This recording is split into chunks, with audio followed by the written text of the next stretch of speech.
Hello everyone and welcome to the return of our webinar series. Thank you for joining us today. I'm sorry we're a little bit late coming on air. We're just having a few little technical glitches. Chris and I had just kind of nipped out for a quick cigarette actually, but no, we're all here. I'm just checking that everything's in order. No, he's shaking his head at me. Is everything not in order? If there's anybody there, if you could type to tell us that you're there, anybody that knows how to do that, that would be wonderful. Attendees are still on hold. There's nobody there, is there? Is it because I've got this? It's me. Do I have to do it? No, it shouldn't be.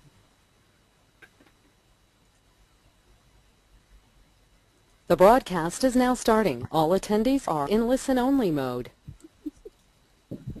Hello everyone and welcome to the return of our webinar series. Thank you for joining us today. We hope that there's lots of you out there listening. We're just having a few technical glitches. We've not done this for a few months. You'll have to bear with us. If you've participated in one of our webinars before, then welcome back. It's really nice to have you on board. And if this is your first time with us, well done. You've made a really good choice, we hope. And I'll be taking you through how everything works very, very shortly. I'm Sue Jones and I'm responsible here at Warrington Voluntary Action for all things volunteer management related, and I'm here today with our technical director and my partner in crime, Chris Huffey. Hello. Chris, would you like to say hello? He's saying hello and I'm talking over him. Chris, would you like to say hello again and I won't talk over you? Hello. Is that better?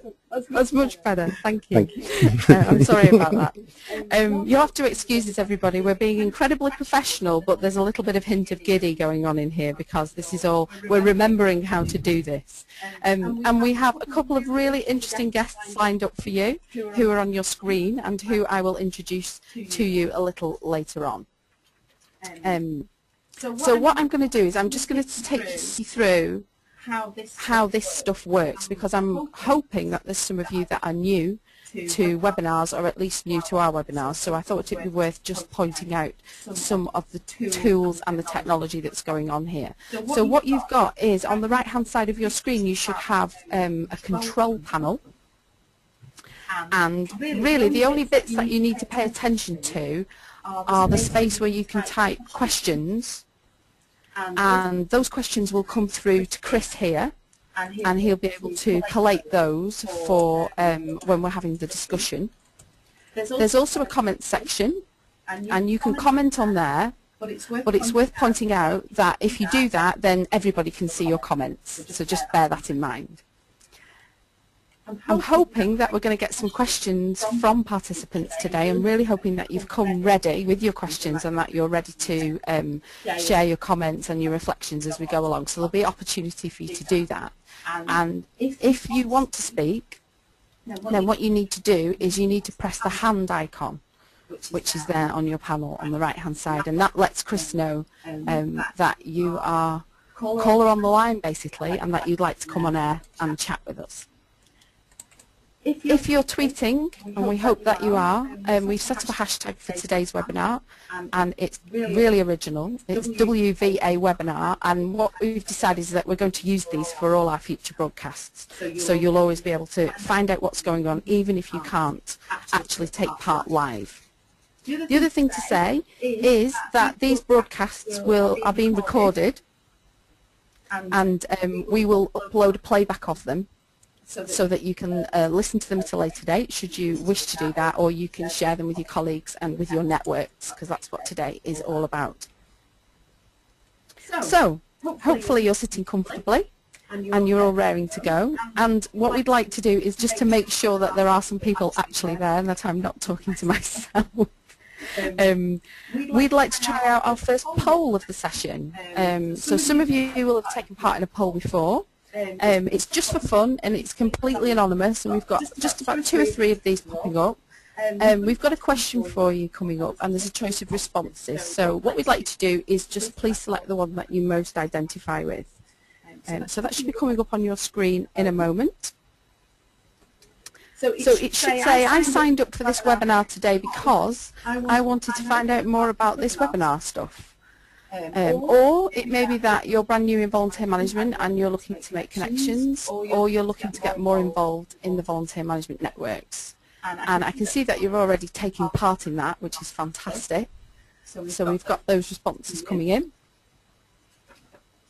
And if you haven't already voted, if you'd like to do so, and then we'll close the poll. Nearly all of you have, because we've got the text to be able to see that.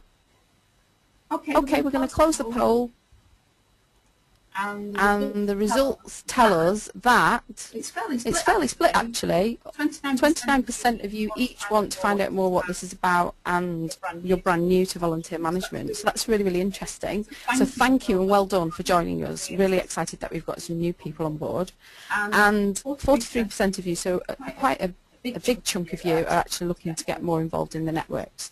So I know, I've seen from the, I was going to say I've seen from the cast list, but we're not actually performing, aren't we, Chris? I've seen from the attendance sheet, I should say, that maybe you are the cast list. We're all here, we're all taking part, we're all actors here. And I've seen that I recognise quite a lot of the names on the list, so it's good to know that people want to do even more where this stuff's concerned. Right, so I'm going to talk for a little bit longer, and then we'll have our first guest for you, so you can hear from him and hopefully ask some questions as well. What I would like to talk to you about really is the title of the session. I named it Connecting, Learning and Sharing, because more than ever this is what we need to be doing in our roles. And I'll expand more and more on why in a minute. But what I wanted to say first of all really is that the good news about this is that volunteer managers are already really great at connecting, learning and sharing. And if you're new to volunteer management, then feel reassured that you're joining a really, really exciting, effective network and an emerging profession, which is something for us all to think about.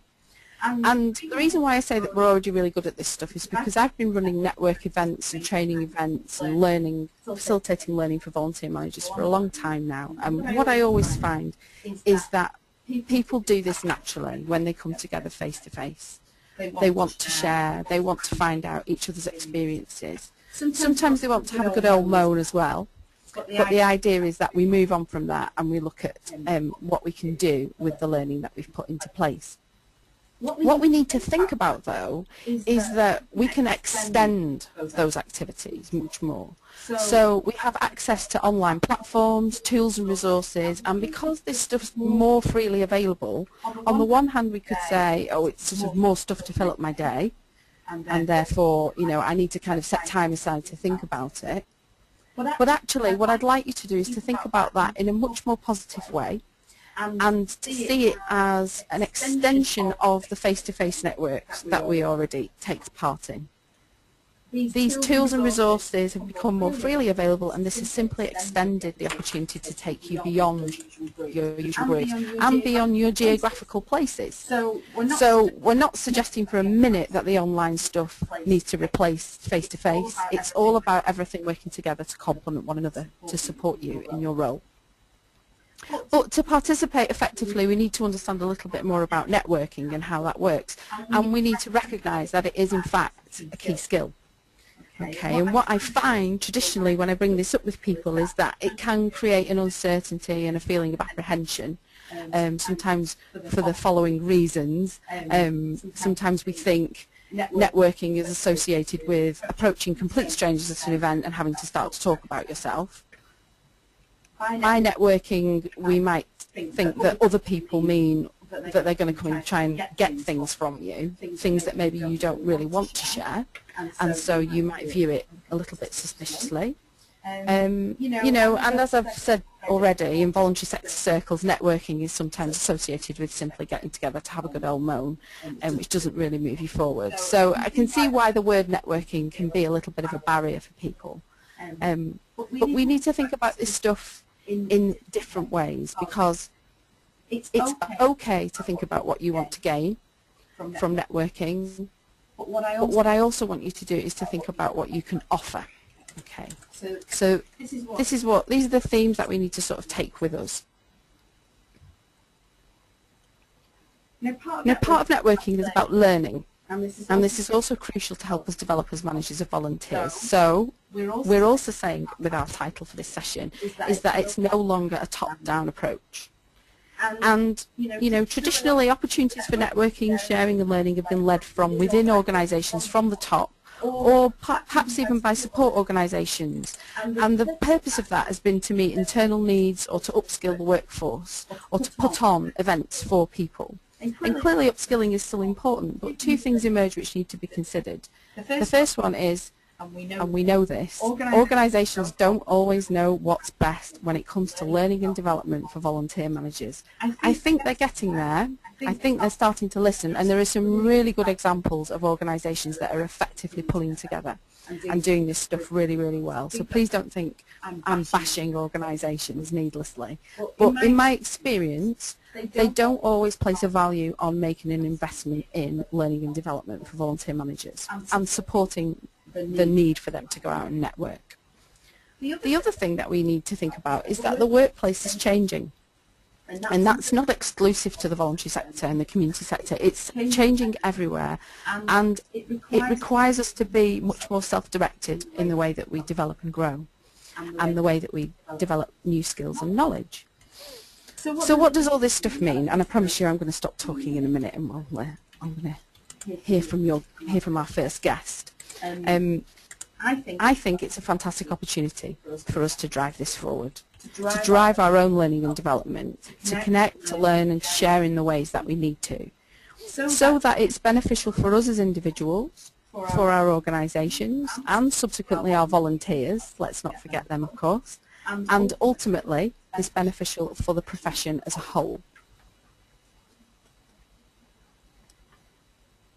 So in terms of connecting, we need to make the links. We need to think about who or what you want and need to connect with.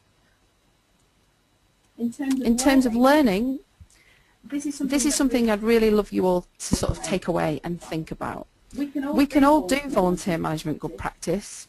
That's the easy bit. That's what the guides and the templates and the web resources are all there for. You know, 10, 15 years ago, a lot of that stuff didn't really exist. So we've no excuses now for not taking a good practice approach when we're working with our volunteers. The challenging part is to go beyond the good practice and to truly absorb yourself in what's happening out there, to absorb, to reflect, and to do something with your learning. Whether we get that from traditional learning, training courses, maybe additional reading, researching what's going on out there, or perhaps more importantly from listening to one another and from learning from each other's experiences. And so we come to sharing. Sharing is a really big part of this, and for me it's the most interesting part. Think about what you have to share, because in many ways this is the new currency. I was at a really exciting training and learning development event yesterday, and all the talk was about no longer with learning particularly, it's about what we provide for people. It's more about the self-directed stuff. It's more about responding to what people tell us that they need. So as a training manager or as a training developer, it's really important to listen to what people are saying. But we can only do that if you're prepared to share.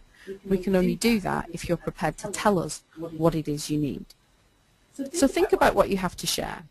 This is what builds credibility and momentum both in the face-to-face and the virtual networks. And the best part is it can reflect your work. So all you're doing is you're sharing what you're learning. It's a great way to contribute and to support other people. And, you know, just in case you're feeling a little bit tentative about this, and you maybe look at other people who are out there and how they're sharing stuff, you don't have to be an amazing blogger or have created some incredible approach for supporting volunteers in your organisation. You just need to share what you're up to, who you're connecting with and what you've learnt about. Because I know from delivering training that that's often the best bit of the coming together. We just need to transfer that principle to what we're doing through all these online networks. So, before we hear from our first guest, who's going to hopefully tell us more about what he's done with a local network and how he's connected online with some different people, and hopefully inspire you, I think he will. Let's do another quick poll to check in what you think about all this stuff we've just been discussing. And I just want to see if anybody's actually listening to me or if we've just decided to go and put the kettle on, which is fine. That's your choice. So we've got another poll coming up for you to participate in. So how are you feeling then about... I think we've. I'm just making sure. I'm making sure I've got the right poll coming up. Have we not? I think it might be my mistake, actually. It is my mistake. Chris is shaking his head at me. I did have a poll for you, but I didn't tell him about it, so therefore I'm not able to present it on the screen. So, you know, there's learning for me. But I'm sharing, so it's okay. Here's some questions for you to think about yourself. And you can put your hand up whilst you're sitting there, and we'll, you know, telepathically connect with one another. Are you thinking, after all that, it sounds like more work? Hope not. Are you thinking, I'm quite interested in all this, but I'm not really sure what to do next? Or are you feeling quite excited by it, quite energized by it, because this is exactly what the profession really needs? So if you're on Twitter, or if you want to drop us an email, you can tell us the answer to that. Or if you want to message Chris. He knows what he's doing, and clearly I don't. Okay, what we're going to do next is we're going to hear from our first guest. So I'm going to ask Chris to enable Adam to join us. Hello, Adam, are you there? Hello, can you hear me? Hi, Adam. Yes, we can hear you. It's a little bit quiet for me, so I don't know if you can speak a little bit louder. Me speak a little bit louder? No, it's not possible. I'm quite quiet. How's that for you? Is that better? You sound like you're in a tunnel, but hopefully our participants can hear okay. I'm sure that they'll let us know if not. I'd like to welcome Addam Merali-Hosiene, who is volunteer manager at Barnardos, and Adam's contact details are on the screen. If you'd like to contact him. Welcome, Adam. Tell us a bit about you. How long have you been working in volunteer management? Right, so I work for Barnardos now. I've only worked for Barnardos for about a month. I've been in volunteer management for about 10 years, and I've been in 4 different organisations, so Cancer Research UK, then V, and then after that I was at the British Science Association, and now here I am at Barnardos. Fantastic. And I've known you for a few years, but I haven't seen you around for ages. And then all of a sudden you seemed to pop up and you began getting really involved in some of the online networks. What happened to instigate that for you? Well, basically what it was, that I think actually when I started off doing volunteer management, I saw it as a job. It was something that paid the bills. And maybe about maybe 3-4 years ago, when I was working for V, was a time where it clicked that this was actually what I was really passionate about and what I wanted to make into a career. And therefore, leading on from that, when I got more involved in the networks and saw the type of people that were out there, the type of people that I wanted to get involved with, that made me in turn become maybe want to become a little bit more involved in different types of events. I see. No, I like what you're saying there about, you know, initially it was a job, and then you started to see the possibilities. And well, I think sorry, I'm talking of you now. No, it's fine. I deserve it. Go on, it's fine. I was just going to say, because I think you mentioned it before as well when we're talking about volunteer management and just the presence of networks which maybe weren't there 10 years ago. Mm-hmm. And I think when I started, it probably wasn't maybe seen as much of a career as it is now. It has become so much more professionalised and it's got so much more of a presence that in turn obviously makes more people want to do it, and it kind of inspires me in that way to want to be a part of that and the growth of that. Yes, I think you're right, because I mean obviously I've been doing this for a while now and I've really seen things change. I've really seen, I mean I keep referring to it as an emerging profession, because I think I think that's where it is, and I think there are people who've been doing this a lot longer than I have who get very frustrated with where we are. But actually, it's almost as though that there is something happening now where things are starting to be pushed through, and I'm seeing a lot more younger people coming into it where their expectations are a lot higher, and they really are seeing it as a proper profession, which is very, very exciting. And going back to the networking, I noticed that you began connecting with lots of volunteer managers via Twitter in particular, and your Twitter, what's the right word, Chris? Is it Twitter address? Twitter at? Username? Username? That's a big goal. Handle. I like handle. Your Twitter handle. If anybody knows what the proper term is. Honestly. Sorry, we do know what we're doing here, I promise. If anyone knows what the proper handle is, just let us know. But your Twitter handle is on the screen, and that was a very long-winded way of explaining that to people. What I was interested to find out was, were you already an established tweeter at this point? No, not at all. I signed up to Twitter because I thought it was the cool thing to do, maybe a year or so before. It's cool in volunteer management to be on Twitter, definitely. Well, yeah, but I've not actually engaged with it in that way. I think in my first year, I've managed to get through about maybe 10 or so tweets within the year, because I joined and then just forgot about it.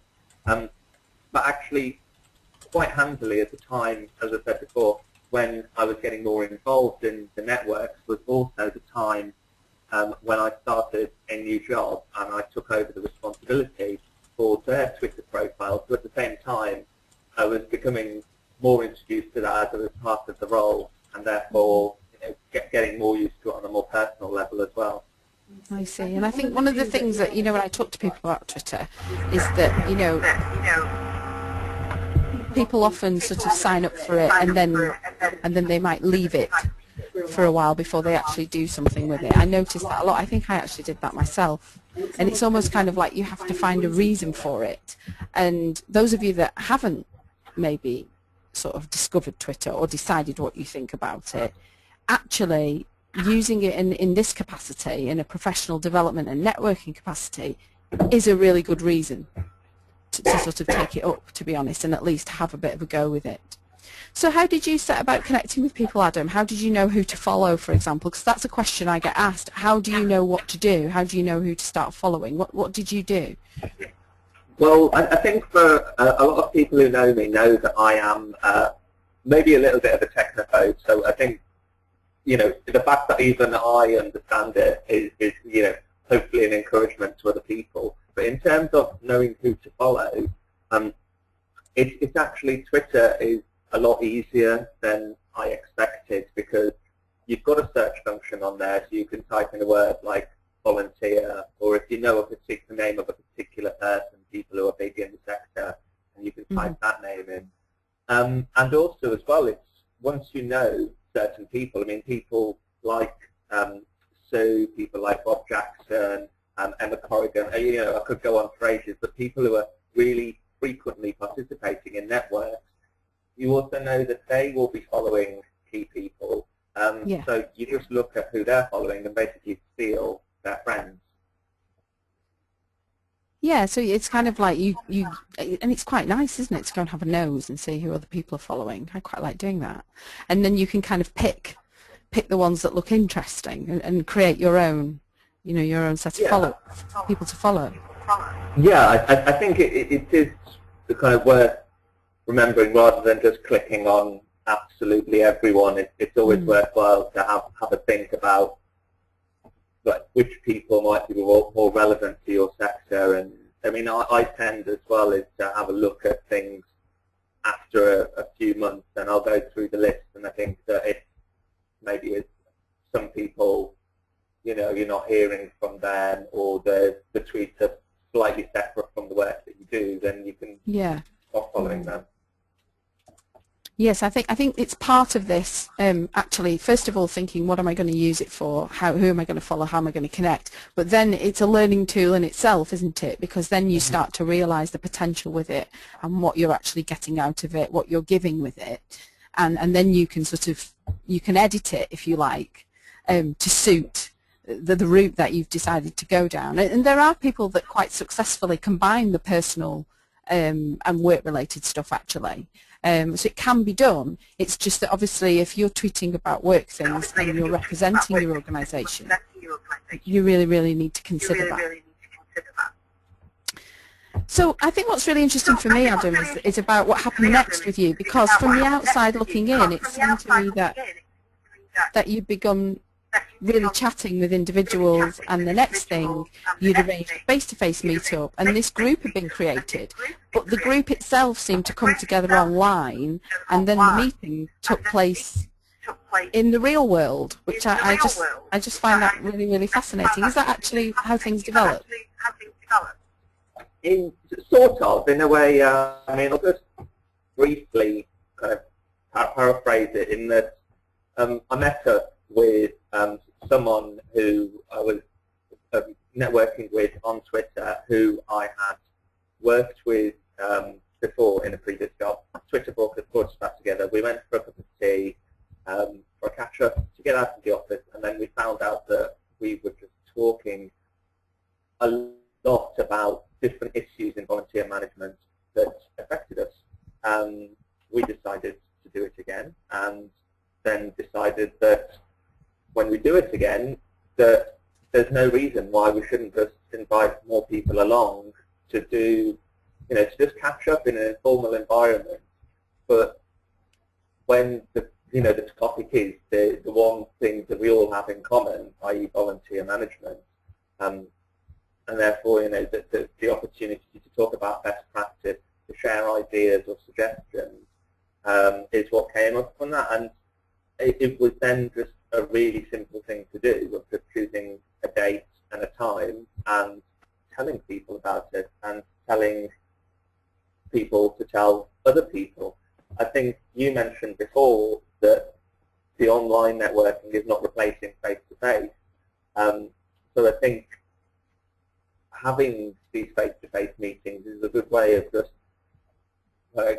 reaffirming that, basically, and showing people that, if they do want to go and bounce an idea off a person rather than an email address or a Twitter twandle, as Chris has called it, or something like that. We're going to get it trending, I think.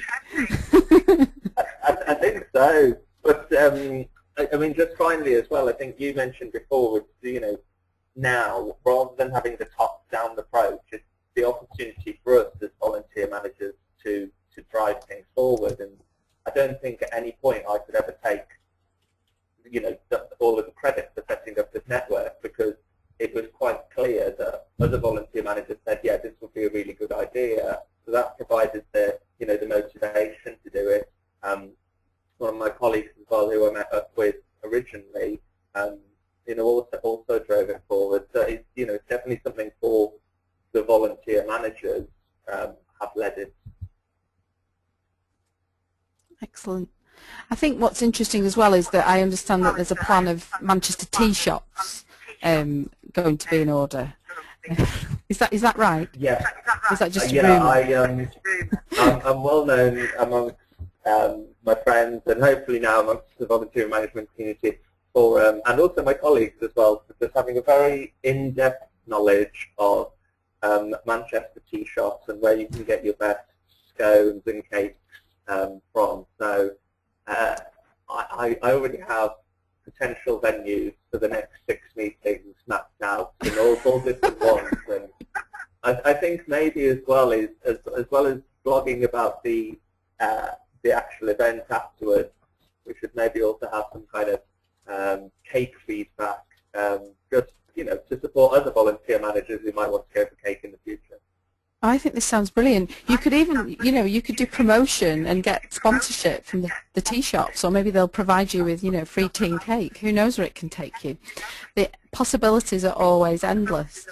How would you say then that this sort of networking differs from like a more specific organised get-together led by perhaps one of the infrastructure organisations, for example? The traditional volunteer managers or volunteer coordinators network meeting. What's different, would you say, about what you're doing here, or are there any differences? I think there are, and I think the network that we've got here is something that can complement the more traditional volunteer coordinated network. You mentioned before that it's no longer a top-down approach, so you've got to have networks that enable people who are doing the work on the ground to talk about the things that are important to them. And I find that sometimes in the more traditional networks, that actually wasn't happening.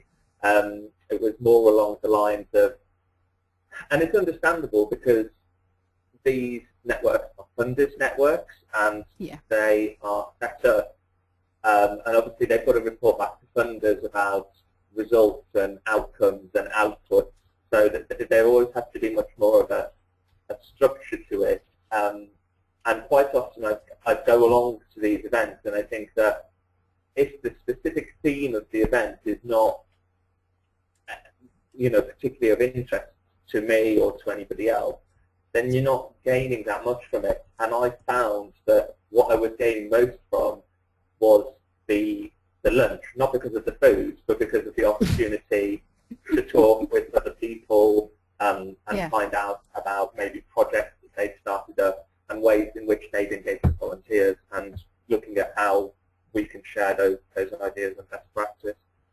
So it's actually the principle of the informal conversation, which is kind of what you've then replicated with the group, that's the bit that you actually find the most valuable. So it's a bit like what I was saying before, if nobody was listening at all, in the presentation part about, we can put stuff on for you as organisers or as trainers or as facilitators, but actually often the bit that you get the most from is the natural kind of coming together, because we're naturally curious, aren't we? And if we find common ground, people will share, they will feel comfortable to do that, and they will talk about what they're doing. So it's almost kind of like you replicated the principles of the best bits of the traditional kind of idea of a network. And please, everybody, please don't think, I work in an infrastructure organisation, I deliver training and facilitate networks all the time. I'm not suggesting for a minute that there's no value in that.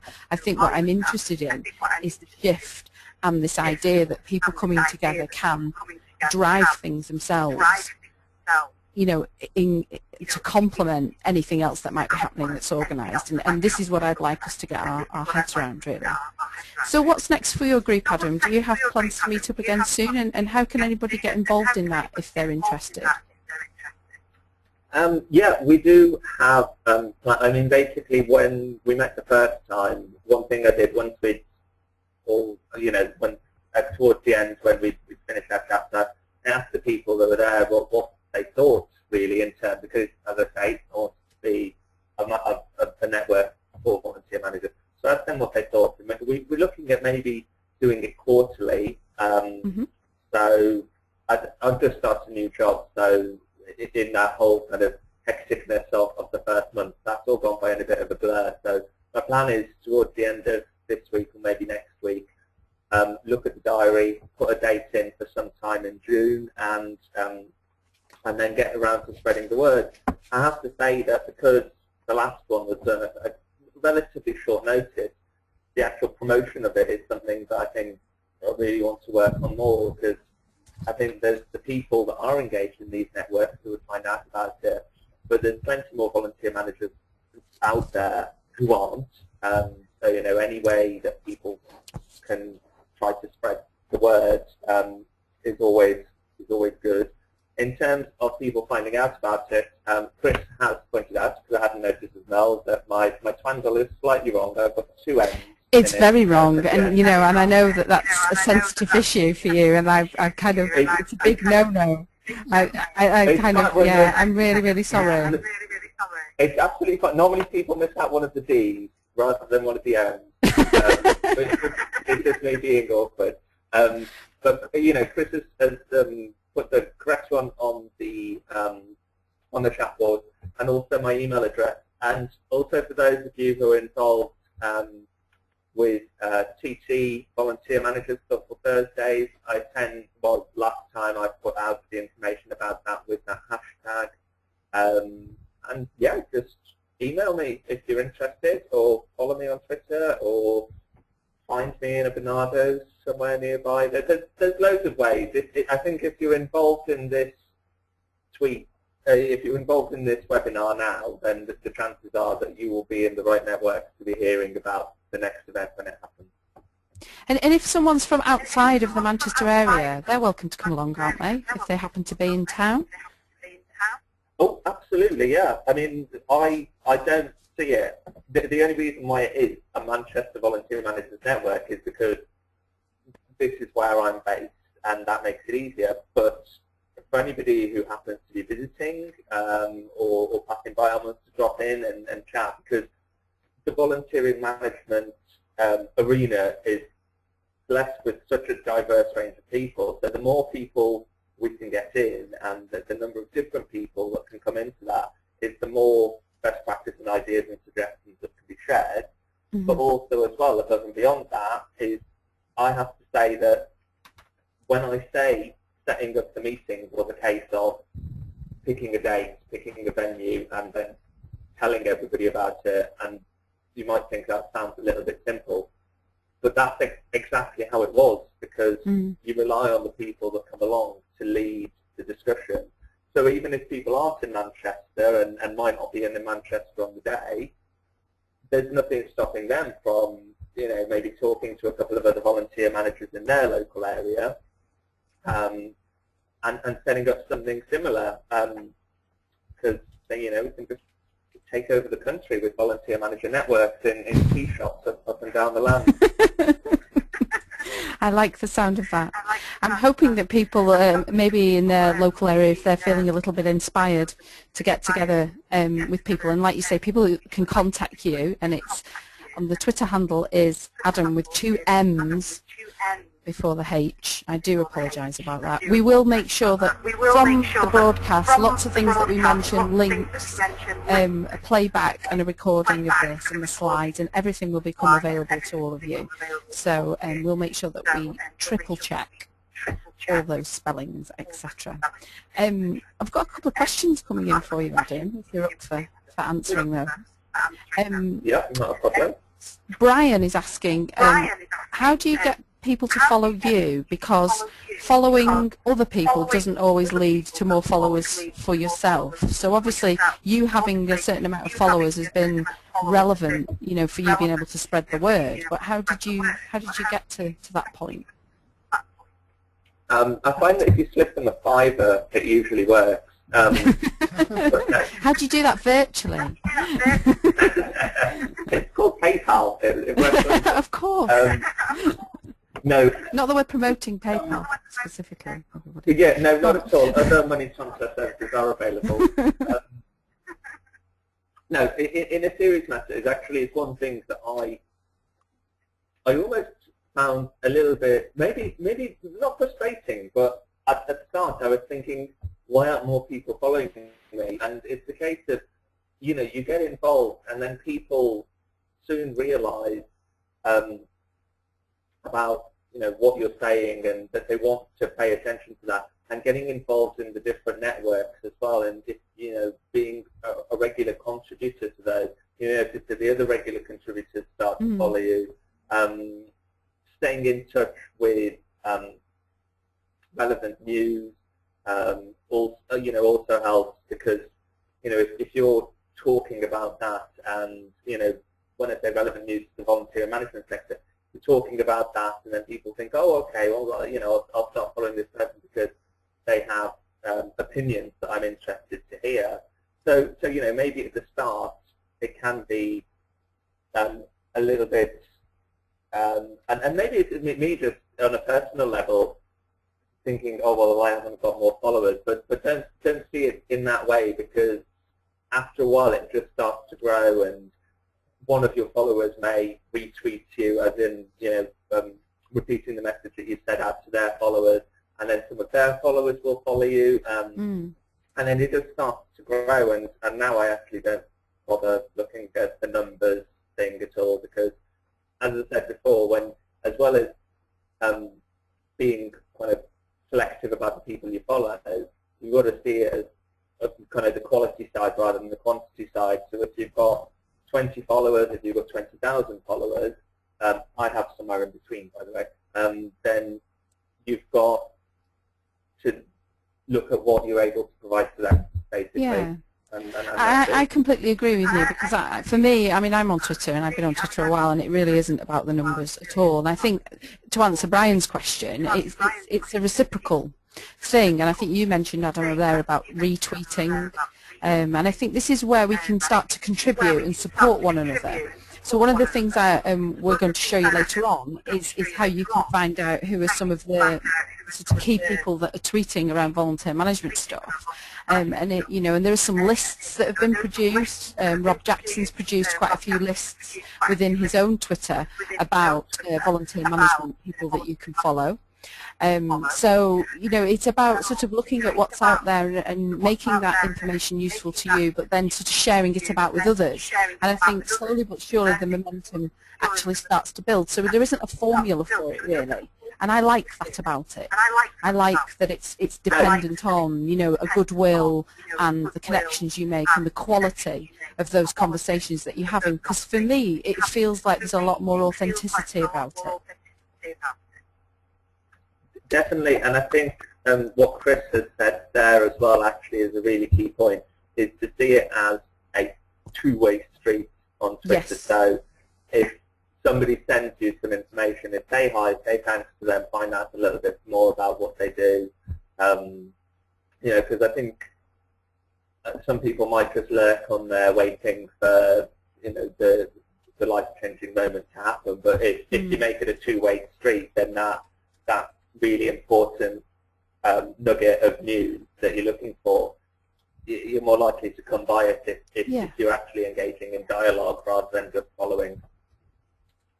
Chris is signalling to me to tell me that wasn't his comment, actually, even though he has commented. It's a comment from Emma. Sorry. So no, don't. It's fine. No, it's so he just wants to make sure that Emma gets credited with that. Okay, so we've got some more questions. No, we don't have any more questions. Okay, that's absolutely fine. And somebody was asking about networks in other places earlier on, it was a question from Stephen, who is particularly interested in if there's anything happening in Merseyside. And I think what I would say to that is get some people together, get sort of tweeting and find out what volunteer managers sort of want in Merseyside and see what's happening. Or, come and join us over in Manchester. Get on the train and see what's happening there and come and join one of Adam's sessions. Although I know you don't want to call it sort of your network, Adam, do you? You're quite clear about that before, which is absolutely fine. But yeah, there's nothing to stop people from setting this stuff up themselves. We have got somebody as well who's put their hand up. Richard, I'm going to sort of, hopefully you're going to say hi to us. I don't know if you've got a question for Adam. Hi, Richard. Hello. Hi, everybody. Very quick, thank you very much for putting this webinar on. It's been really interesting so far. Yes, I'm just wondering if anybody has got any examples of their volunteers getting involved. Many of my volunteers are very nervous of this sort of technology, and I suppose it might be about their age or generation. If people could share that, it might help us. Well, I actually think that's a really good question, and I think in a way, Richard, if it's all right for me to say this, I think in a way it's kind of like a separate topic, although it's clearly related, but setting up sort of this kind of network for your volunteers is brilliant and a really good idea, and there are some examples of where people are doing that. So I'm wondering whether that's something we could sort of do as a follow-up, or if people have got any comments about that or any examples that they want to share, they can do that via the screen or via Twitter. Or, Richard, have I misunderstood your question, and were you meaning for kind of volunteers to get involved alongside the volunteer managers? What did you mean by your question? Did I understand you correctly? Well, I've got volunteers who are geographically very, very spread out, but they might have similar interests. I work for an international charity here, and they might be interested in what's going on in, say, Mali at the moment. If I could get them tweeting about that and feed information in that way, I think it could make a huge difference. Right. Richard, I'm really sorry, but I'm having real trouble hearing you. I don't know if so I apologise if everyone else can hear you. I'm just wondering if maybe you and I should have a follow-up conversation after the session, or we can arrange to have a chat, and we'll see. It might be a good subject to put on for a future webinar, actually. You know, we could think about how do we get our, once we're kind of understanding this, and once we're getting our heads around what we want to be doing for us as professionals, then actually how can we extend that to our volunteers. So if it's all right with you, I will follow up with you about that. Is that okay? Brilliant stuff. Thank you very much for coming on the line. Have we got any more questions, Chris? No more questions. Okay. Adam, is there anything that you'd like to add? No, just to reiterate that it's really easy to set up. So I think it would be great to see other volunteer managers do it, and if they've got any questions, just to get in contact. You know, I will email back to say, yeah, it's really easy. You know, I'll give a little bit more information on that, but you know, any advice they want, I'm more than happy to give, because it is as easy as I keep on saying it is. And I just wanted to say that I know you've started a blog to follow up from your experiences, and that you're going to sort of update your blog after each of the meetups, aren't you, to sort of unpack what you talked about and to let people know how that's developing, because I think the story behind it is really, really interesting. And you're blogging on Ivo, which I'm going to show people in a minute for those of you that aren't familiar with Ivo. So I'll be able to highlight where people can find that, and I'll make sure that we send the links out to it as well for people. We'll be tweeting it, if nothing else. Adam, thanks ever so much for joining us. It's been really, really interesting hearing from you, and I really hope that people are feeling a little bit inspired from listening to you, and just from sort of knowing that, you know, we could just go and do this stuff ourselves. We don't need someone to organise it for us. It's just a case of wanting to do it, being bothered to do it in some ways, and prioritising it, you know, in our day, because I think we're really pushed for time, we're really busy, and kind of going off to a tea shop at 5 o'clock in the afternoon or 4 o'clock might seem like a bit of a luxury, but we need to invest time in ourselves, because if we do that, then we're in a better place to support our volunteers, I think. So well done, Adam, and thanks ever so much for joining us today. Thanks for having me. Bye. Okay, so hopefully you found that interesting, everyone. I'm not sure, we have got another guest lined up for you later, but I understand he's having some tech problems. No, he's not. I needed not to have told you about that at all, because, yes, anyway. Oh, dear me. I want to share with you some of the tools that will help get you started with some of this stuff. Now, we don't have tons of time, and I thought it was more important, really, to listen to what our guests had to say, because I think for me that's much more interesting in terms of the broadcast. The other stuff you can go away and you can look up, and we will send you links through for these things. But from a kind of a starting point, some things I want to draw your attention to if you're not already using these are the things that fundamentally you need to be accessing. Okay, so the first one is the UK VPM's Yahoo group, which is over 10 years old, which was set up by Rob Jackson, and it's a very traditional kind of, in many ways nowadays, sort of an old style networking group online, and I'm sure that you'll all be on there, and if you're not, then you can sign up for that by just doing a search under Yahoo groups for UK VPMs, which stands for UK Volunteer Programme Managers. And really the thing about UK VPNs that I really wanted to get across is that it works in the form of email notifications. So, you know, people say really simple things to me like, but I don't want to get loads of emails in my inbox. You don't have to. You can sign up for a daily digest or a weekly digest. You just go into your settings and you click the relevant button for that. The other thing to say about UK VPNs is don't be a lurker. Okay, now I know that sounds a little bit, you know, it's not a very nice word, but what I mean by that is that there's lots of people, and there are studies into this with social networking, that, you know, percentages, someone will tell me what the percentages are, but there are percentages of people that will just kind of go on there, be very, very passive and just look at what's going on. You know, and in one way you can argue that that's a way to interact with it, but going back to what we were saying earlier, going back to our themes of kind of moving this stuff forward, where are you contributing in that example? Okay, so you can contribute by posting up questions, and if you're particularly new to volunteer management, it's a great place to get all your questions answered. because people love talking about what they do. So there will be people on there that want to share. There's also a great archive on UK VPNs that you can troll through, because chances are if you're asking that question, someone has already asked it before. So that's a very, very quick sort of example of how you can use that. LinkedIn is more of a sort of a, I suppose, different to Facebook, because it's much more of a professional networking tool. And, you know, if you're serious about your professional life, you really need to be on LinkedIn. It's as simple as that. So as somebody that kind of is on LinkedIn but doesn't use it very much, though, I have to hold my hands up because I'm much more of a tweeter. I need to link those two things together. The great thing about LinkedIn is that you can really start to consolidate, you know, your achievements, your learning. You can even kind of look at your volunteering. You can capture that in there. And it's a great way, I think, putting together your LinkedIn profile is a great way to start to sort of look at, you know, where you are in terms of your professional development and where you might want to head next. So it gives you a good reason to sit down and actually think about those things. Again, think about, how do I want to use this? It's in a public arena. What do I want to say on there? You know, people in your organization can look you up. Potential employers can look you up. So these are all the sorts of things that you need to consider in terms of what you share. But the other good thing about LinkedIn, and that I'm noticing at the moment, is there are some really good sort of voluntary sector and volunteer management groups popping up on there. And there's quite an interesting one that's being run by Kate Hodge from The Guardian Voluntary at the moment. So there's some quite interesting and challenging questions being posed on there. So you can just do a search for LinkedIn, set up a profile there, and you know, you just start to kind of build it slowly.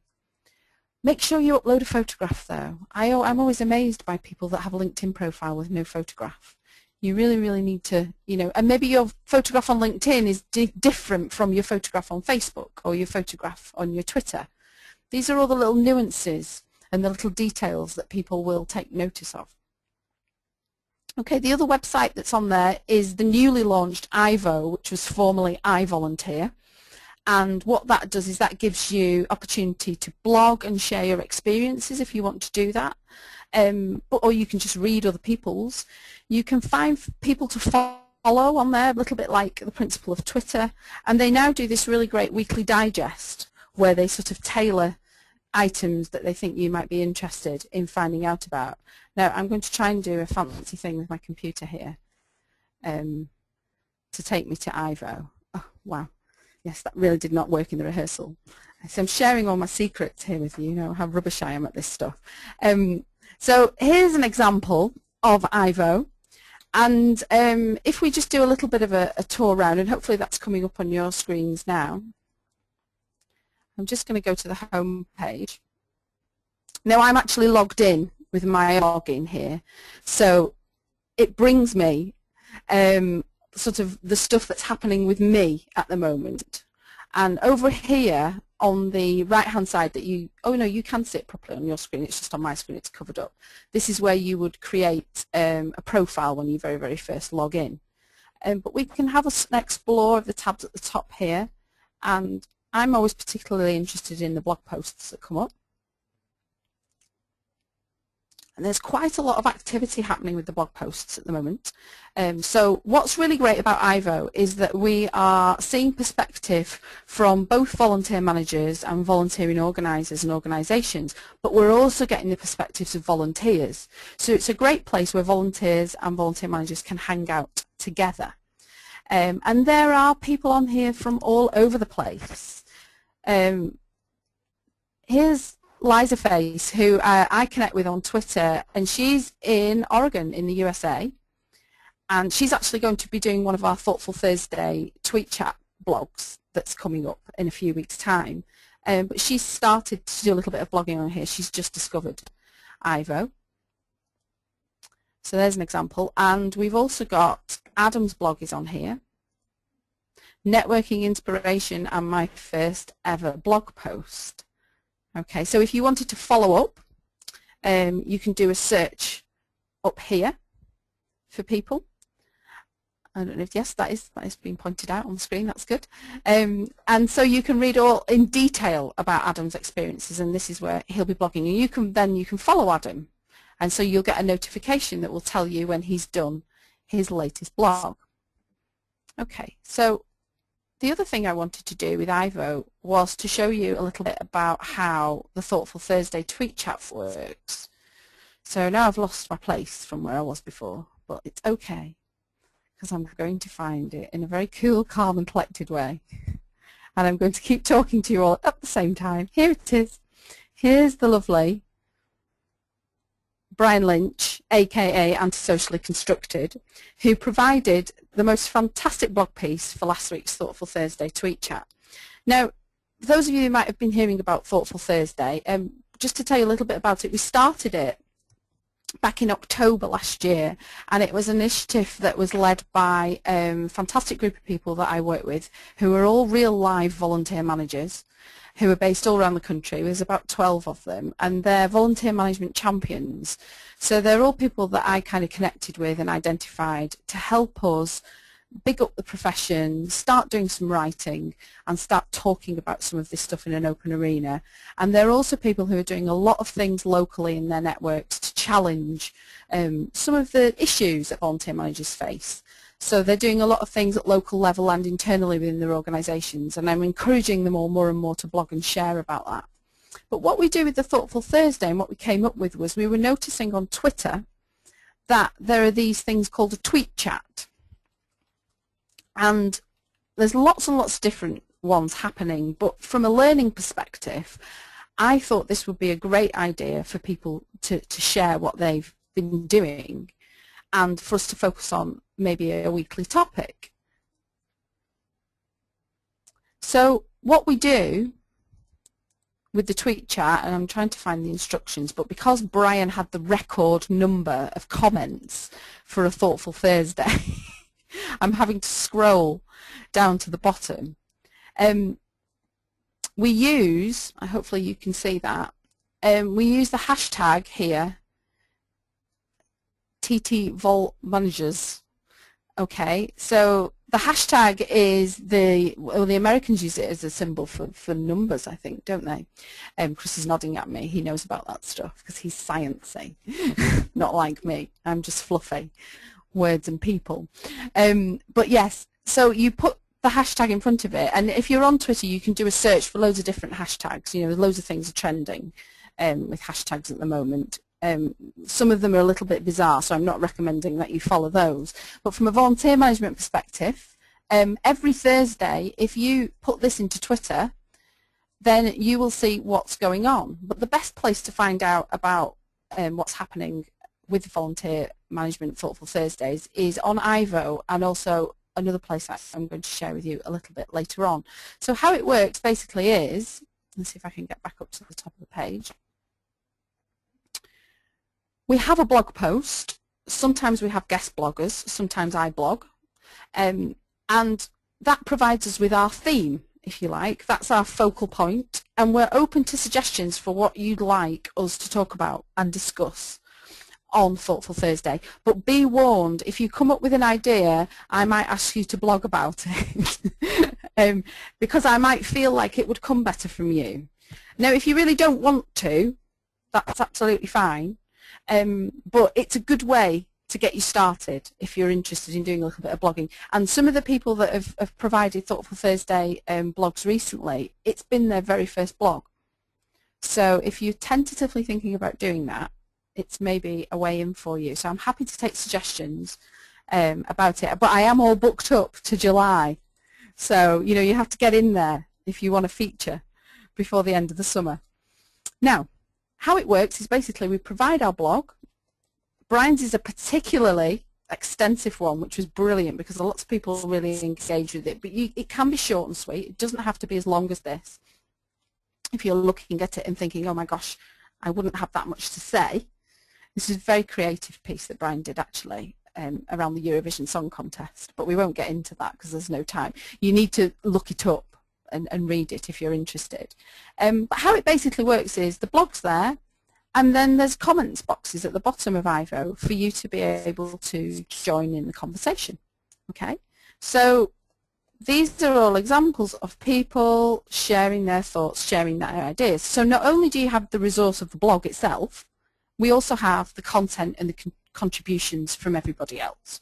Now, this was a bit of a fun one that we did this particular week, but as always with Thoughtful Thursday and with volunteer management, there is, always an underlying serious message.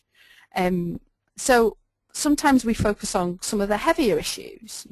We've had stuff around risk. We had one a few weeks ago around involving ex-offenders in volunteering. That was a really, really interesting debate. When I blog, I tend to blog about sort of professional development stuff, networking, learning, but we've also had people blogging about, stuff that they've been doing in their local area. So it's a great way for you to sort of connect and find out what's happening.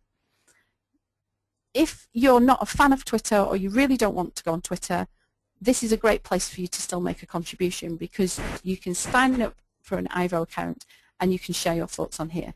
So it's a really nice way to sort of take that first step, if you like, because not only can you get a sense of what's going on by reading what other people are doing, you can also tentatively make that first contribution and see how that goes. And then people will start to follow you, and then the whole reciprocal thing that we were talking about before will start to happen. Okay. If you're a tweeter, though, you can use the hashtag, and the challenge is to get your comments in 140 characters or less. And I know for some of you that like to kind of share your thoughts in a long-winded way, like me, for example. Twitter's a real great challenge because it helps you be really succinct. It helps you really think about, actually, what is it I really, really want to say? So it's a good challenge for you. Okay. I've done a bit of a whistle-stop tour there around some of the networks, and we've got another website to show you in a little while. There are other things out there as well. We're not saying this is a definitive list, but I'm just wondering how you're feeling about this, whether you're feeling as though, yes, I understand a little bit more about maybe how to get involved with the online networks. So we do have a poll that's a real poll that I gave Chris the information for that will come up on your screen in a moment.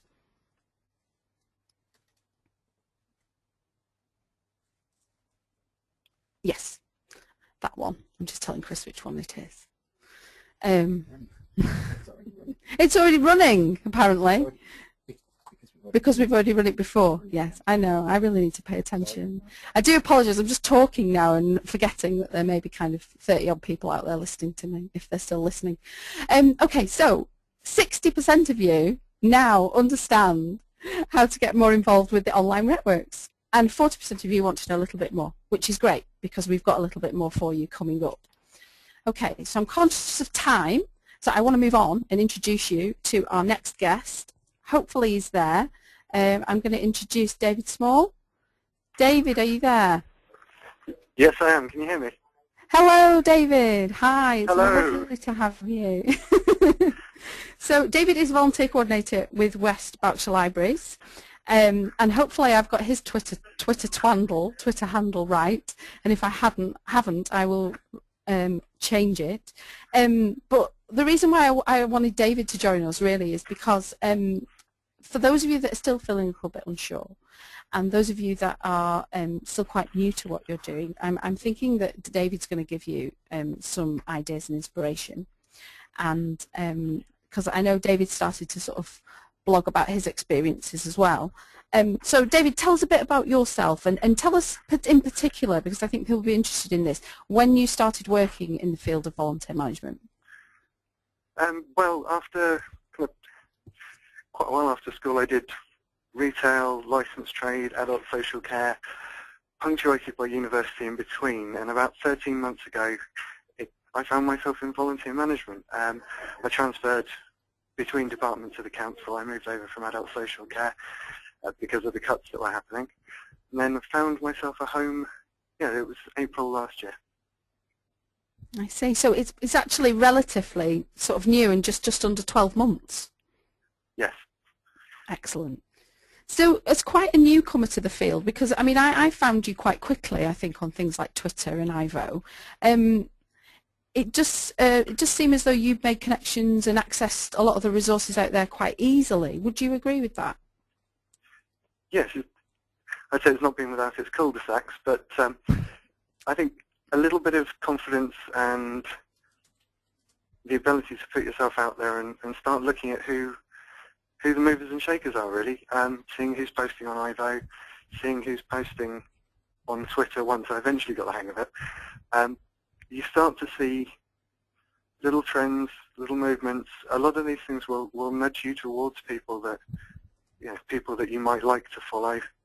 So I think by putting yourself in the right places, sitting back and watching for a while, you get a hang of the concept, you get a hang of what is polite to do on Twitter. And a few little nudges in the right direction don't help either. I like the way that you're describing that, about sort of looking at trends and nudges. So it's almost kind of like it's small steps, would you say, in a way? Definitely. I think you can sit back and watch for a while, as I think you can with any social media, as you were saying. You can lurk, but there comes a time when you've got to take that step in to actually fully access and fully get everything out of the social networks that you can as a volunteer manager. So the stuff that I've been talking about making that contribution and developing the confidence to do that, does that really resonate with you? Definitely, definitely. I think it speaks to a point I was at about 9 months ago, where it was all still quite new. I was somewhere in transition between actually getting to learn my trade by sites like Volunteering England, certain parts of Ivo where I was learning a lot of what other people were telling me. I then got in and started asking questions, and eventually people start asking you, and it becomes a very flat sharing network of people. Excellent. And a big part of so how have sorry, I'm going to read my question properly and put my teeth back in. How big a part have the online tools that we've been discussing played in your support and development for your role in the last 12 months? I'd say the vast majority of it, really. Being quite isolated as the only person with exclusive or with sole responsibility for volunteering in any part of the council, I've had to look out elsewhere for my professional development, for advice, for developing policy procedure. I have been to training events, but there's quite a deference to a single trainer, which I think you gain a lot more from there not being a top-down approach, it being really led by me, and I can pick and choose the people I want to inform me about what I'm doing. Oh, have we lost you? Yes, Hello? we have. Oh no, we've got you back. Sorry, we lost you for a minute. You were saying Okay. about how you can pick and choose and you can be informed. You're informing it yourself. It's a bit like, does it link back with what I was saying earlier about the self-directed sort of approach? Yes, you get to choose absolutely, and you get to choose a range of opinions. You can go on a training course and you'll hear one or two people tell you what they think is the right thing to do, whereas going online I can get the opinions of people internationally, and you get to learn a lot more that way, certainly I found. I think that's it. I think, and it's kind of the learning. It sort of trains your brain in a different way. I think because you're seeking, what do I think about that, actually, and kind of, and you're being challenged, which is a positive thing. It's not always about kind of learning the right answer, which is how a lot of traditional training and learning kind of maybe takes place. It's about exploring the issues of the day and thinking about, well, what do I really think about this? Where does this sit with my organisation? How do we want stuff to develop going forward with volunteering? Because volunteering and managing volunteering is actually really, really complex in some ways, because there's so much potential with it. There are lots of things that we haven't found the right answer for, because that answer is particular to what we're doing within our own organisation. So I think this is it. I think this is what you're saying is about, we come with our own kind of questions, and although there's a commonality in terms of basic principles, basic good practice, the rest of it is individual to us. So this is why we have to take that responsibility on board, I think. So what would you say that you get? Well, I think you've answered the question, actually, what you get from these networks that perhaps can't be provided at a face-to-face gathering. Is there anything else that you'd like to add to that you haven't already included? I'd say that as far as the networks I'm a part of, there's an immediacy to it. I can ask a question and get an immediate response. I know a lot of networks, there's a fantastic value in meeting up face-to-face, actually networking with people like that. But at the same time, I can ask a question on Twitter and have an almost immediate answer. And I don't have to book a venue. I don't have to arrange transport for everyone. It's there. It's almost permanent. And is there a local network in your area, did you say? You said you'd attended some training and things, but do they have a sort of a volunteer coordinators gathering going on? There is a gathering, actually. I was at it last night. But it is infrequent. I don't think it's every couple of months because people can't find the time at the moment, or to pay the overtime for people to go in the evening. So it's something that is very useful, but for its own ends. And it's always great to have local contacts and being able to cross-promote local events. But those are the sorts of people that I have on my work Twitter, as opposed to what I refer to as my personal Twitter account. Right, I see. So for you, you're making that distinction. Yes. So what would you say, David, to someone who's fairly newish to working with volunteers and fairly new into the profession of volunteer management and who is looking to make connections and network? I say go for it. Very simply, take the signposts on offer. I'm not going to go without giving away where you're going next. I think that there are places you can go which will tell you these people do a lot of their talking about volunteer management, about volunteer management issues. If you're confident on Twitter enough to look up hashtags, look up WVA webinar, look up Talkful Thursday, see who the movers and shakers are, see who the people are posting on those, link to their blogs, link to their Ivo accounts, see what they're doing, and if you're posting, you become part of that network. I was going to say, because then you're feeding that, aren't you, and you're contributing to that, so we all become kind of movers and shakers, if you like, together, and then we can shake things up a bit, sort of with a bigger voice collectively, I think, which is always good. Excellent. Anything else that you'd like to share with us, David, from your experiences? No, I think I would say pick and choose. Not everything is for everyone. I personally left Facebook behind as part of my local arrangements, but I know that it does work for other people. So pick and choose, find things that work for you, but I think everyone has something to gain from Twitter. Brilliant. I think that's it. I think it's about having a go with it. I think people need to sort of try it and see if it's for them. I do agree with you that you have to kind of choose your tools, if you like, kind of in terms of social media. What I was also going to add is that I know that you've put together, because I know that you blog in a personal capacity, and you also blog on Ivo from time to time as well, and hopefully we're going to be seeing more of that from you. I know that you've put together a sort of a case study, for want of a better way, about your experiences, haven't you? Yes, that's available through my personal blog, which is Small Minded Thinking, which is on Blogger. But I think I'm going to post that to Ivo anyway, so if anyone wants to follow that, I'm Big D Small on Ivo, so they can find me that way. Excellent. So you're Big D Small on Twitter and on Ivo, so we can find you with that handle either way. That's excellent. Oh, thanks ever so much for talking with us today, David. We really appreciate having you on. Thank you. And hopefully people will start to connect with you that way. And I think I would really, really recommend reading David's blog piece and his case study, because I think you'll find it really interesting, particularly if you're new to this stuff, but for everybody anyway, but in particular if you're new. Thanks, David. Thanks for joining us. Thank you. Oh, I beg your pardon. Before you go, honestly, what am I like? We've got a question. Are you still there, David? Yes, I am. I'm sorry, forgetting what on earth I'm doing. Have we got a question, Chris? We do. We have a question from Emma. Is she going to come on the line and talk to us? Hello, Emma. Hiya, can you hear me? Yes, we can hear you. How are you? Excellent. I'm really well, thanks. It's going really well. It's not a question, really. It's much more of just sort of a general comment, kind of supporting what David's been sharing with us. In terms of social media, I had to really think about sort of putting it in my diary and making an appointment to take action.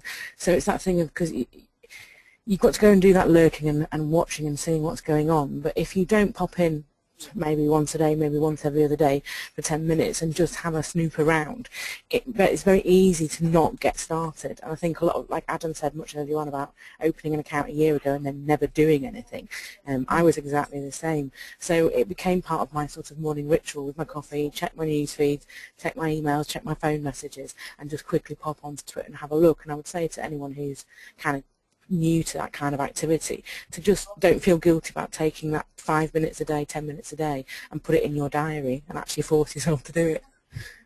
I really like that. I think that's excellent advice. Thank you for sharing that with us, Emma. I think this is part of the issue. I think we don't prioritise ourselves. And anybody that's heard me speak before will just think, oh, here she goes, she's on about this again. But it's because it's true. And we're still doing it, and we perpetuate, you know, this thing that the volunteers are the important aspect of our work, and they are, but you really, really need to focus on you. You need to make time for yourself. You've made time for yourself by coming and listening to this today, which is excellent. So take that as a sort of a step in the right direction, as something to build from. And I love your ideas there, Emma, about, you know, kind of building it into your day so it becomes second nature. You know, checking, seeing what's going on, making a contribution. If you're not sure about doing it every single day, then just join us on Thursday for Thoughtful Thursday and have that as a way in to see what's going on. Even if you just use Twitter for that and for nothing else, that would be absolutely fine, I would say. Thanks very much, Emma.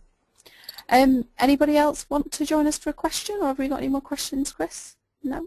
No more questions or comments. Okay, I'm conscious of time, so there's a couple of things I just want to share with you before we finish up. Oh no, we do have another question. Oh yes, we've got Caroline. Hello Caroline, are you there? Hi Caroline. No, Caroline's not there. Sorry Caroline, we couldn't hear you if you were there. If you do have a question, if you type it in, then I'll try and pick it up again at the end. So where I want to take you next is something hopefully exciting that Chris and I have been talking about for a long time now. It's giving me a really funny look here. If only you could see his face now. We've been talking about this for a while because we did some work last year, as some of you will know, as part of the European Year of Volunteering, which kind of is what sort of kick-started a lot of this, bringing people together, doing the webinar sessions, doing a lot of blogging, and the creation of the Volunteer Management Champions team. And so I just wanted to share something with you that we've been working on, and it's a website. And before you start thinking, oh my gosh, not another website for us to go and have a look at, it's not going to be like that, we promise, because it's a work in progress. It's definitely not finished, and it probably never will be, and that's okay.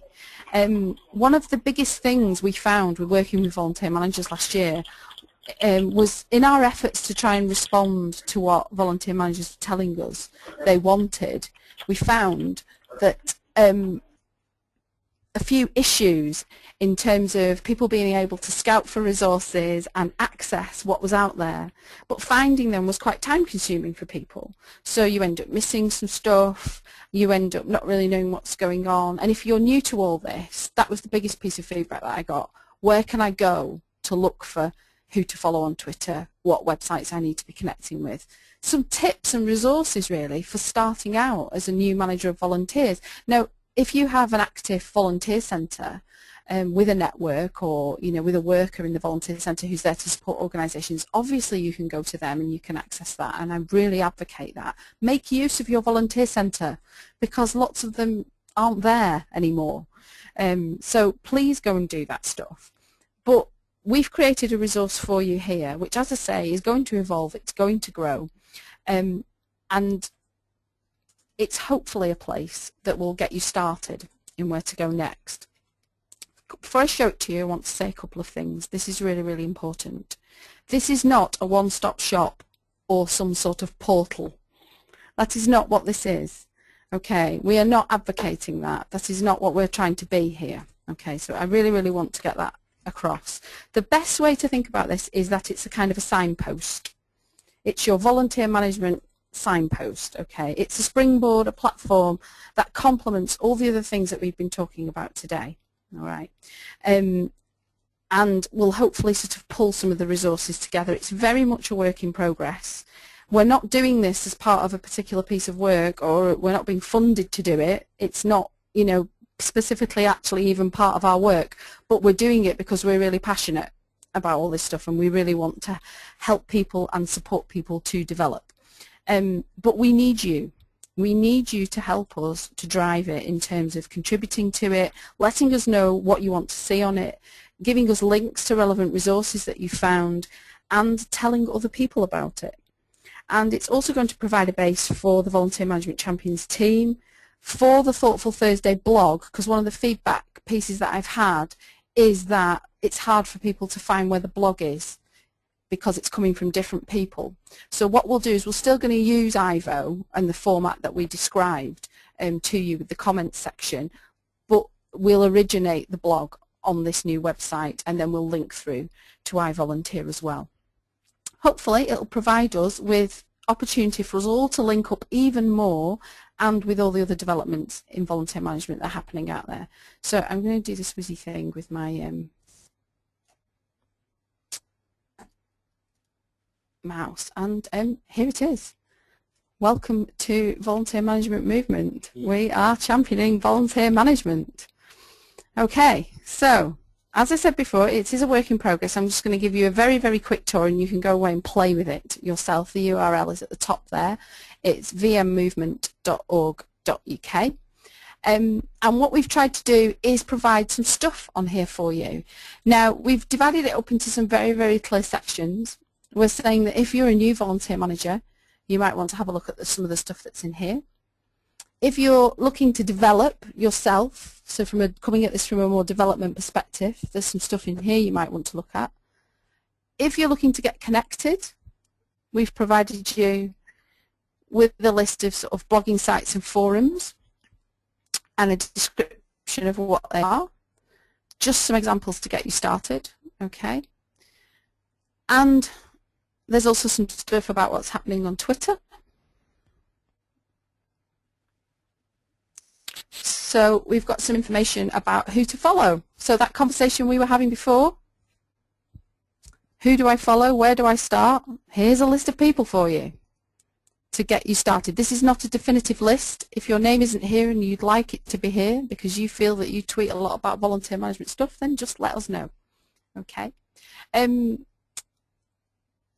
We've got a space here that tells you all about Thoughtful Thursdays. What you'll see here are there are some links which will take you through to different places. We're going to link through to Ivo and the blog post here. There's a big feature about Thoughtful Thursday on Energize website, which is Susan Ellis's website over in the US. But because Thoughtful Thursday has an international feel, she asked me to write a piece for it there. So if you want to find out more about it, have a look at that. Some following stuff for you to do there as well. I want to just quickly share with you a little bit of stuff about the new things that we've put in here. And Chris and I, we're going to pretty this up a bit, Chris, aren't we? Yes. We're going to get some photographs in here, and because it's very kind of text heavy at the moment, so just bear with us with that. But we're trying to sort of give people a bit of a lead in here. So, you know, I've got something here that says linked PDF document because I haven't put the link up, so I apologise for that. You know, we're going to get some more resources uploaded. But we've tried to link to other things that are already happening, such as Volunteer England's Good Practice Bank, how to find your nearest volunteer centre. We flagged up some useful websites that we like, such as WCVA and what's happening down in London with Greater London's resources. If you're in an infrastructure organisation and you think you've got some great resources that you'd like us to link to on here, then you have to let us know. Tons of stuff about networking, okay? And I'm going to just keep adding to it. From the development point of view, I've got loads of resources that I'm planning to sort of add. But this section is about taking you and the profession further and gives you a little bit of a lead-in onto why you should be focusing on your development. So it's a lot of information, but I'm planning some stuff around looking at volunteer management, CPD, continuous professional development, and that's a little side project that I'm working on at the moment. So watch this space for some stuff happening on that. But I've put together a piece here on looking at qualifications in volunteer management as an example, and some questions that you might want to ask in terms of study. And also, I've uploaded as an example a presentation that I did earlier on this year at the Association of Volunteer Managers Conference, which might pop up in a minute. It's being a little bit slow. Here we go. So we've got other presentations and other bits of information that we're planning to share. We really need you to help us develop it, really. So if you want to feature on here, if you want us to link to your blog, if you want us to link to your resources, if you've got a resource that you think other people would like to know about, it's a movement website. That means two things. It means that it will keep moving, it will keep growing, it will keep developing, it isn't finished, but also it needs you to contribute to it in order for it to grow and develop.